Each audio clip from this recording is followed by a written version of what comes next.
Welcome to the Guardianly podcast. I'm Garrett. And I'm Lila. At Guardianly, we're on a mission to modernize the phone call experience, to make it safer, smarter, and more productive. A big part of that mission is protecting you from the growing crisis of scam and spam calls that target millions of people every day. Technology alone isn't enough. Education is just as important.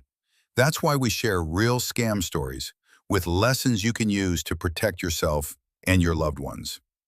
Today's story starts with a dating app match and ends with nearly $300,000 gone, a fake real estate deal, and, unusually for a romance scam, an arrest right here in the United States. So let's walk through what happened. This case comes out of New York City, and it was reported by the Manhattan District Attorney's Office and national media. Unlike many romance scams we've covered, this one wasn't run by someone overseas. The scammer lived in the U.S., and that made all the difference. It began back in 2019 when a 44-year-old woman matched with a man on Bumble. He introduced himself as Day Up Lee Kim. He told her he was a finance professional, a Stanford graduate, polished, confident, and believable. Over time, trust built, a relationship formed, and then came the opportunity, or what looked like one. According to prosecutors, in February 2020, the man convinced her that they should buy a home together at a Brooklyn property auction. There was urgency. She was traveling for work and couldn't attend the auction herself. He told her they had placed a bid and that they were the second highest bidder. To hold their spot, he said they needed to act fast. He instructed her to send a cashier's check for $78,250 to what he described as the property's broker. He provided documents, terms and conditions, emails that looked official. But according to prosecutors, that broker didn't exist. It was actually one of the scammer's associates. 2 weeks later, the pressure escalated. He told her the bidding situation had changed, and to secure the property, she needed to send more money. She sent 2 wire transfers, one for $86,750, another for $107,000, plus a signed contract of sale he provided. In total, prosecutors say she sent about $272,000. The money was routed through associates, moved into a joint account, and then quickly withdrawn as cash. The illusion finally collapsed when she found ID cards with a different name, his real name, and mail address to it.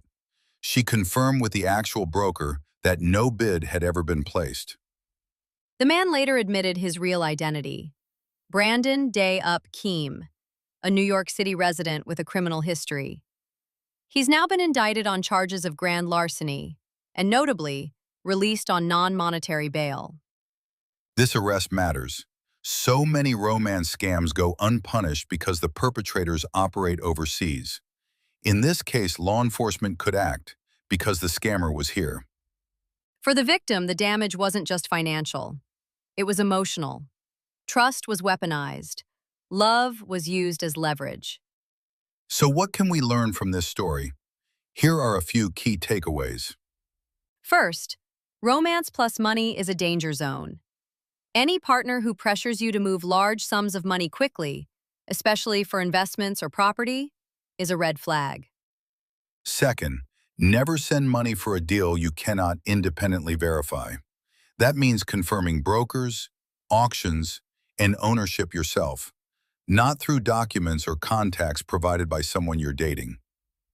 Third, be wary of urgency tied to exclusivity. Scammers often say, "This has to happen now," or "You're the only one I trust," to stop you from asking questions. And finally, talk to someone outside the relationship, a lawyer, a friend, a family member. Scammers rely on secrecy. Transparency breaks their power. So that's today's story. A romance scam that blended dating, real estate, and deception.